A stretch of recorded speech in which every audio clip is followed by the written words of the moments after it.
కోపము వాము అన్న కంటే ఘోరంగా ఉన్నాడే వాడు.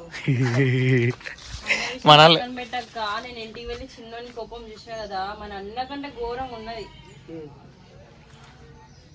అన్న విషయం పక్కన పెట్టక్క, కాకపోతే నేను మామ వాళ్ళ ఇంటికి పోయి చిన్నోని కోపం చూసిన కదా.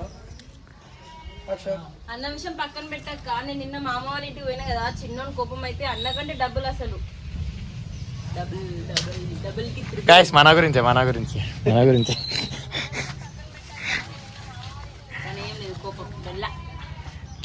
ఏమొస్తుంది కోపం పెంచుకుంటే. ఇట్లా నువ్వు కొట్టిన విషయం చెప్పలే కదా నువ్వు అను.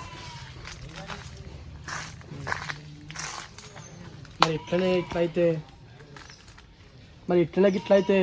మరి పెద్ద వాళ్ళు వెళ్ళినప్పుడు పెద్ద బావ లేడా ఇంట్లో? చిన్న ఎన్నికలో పెడతానా మరి ఎట్లనే ఇట్లయితే అవును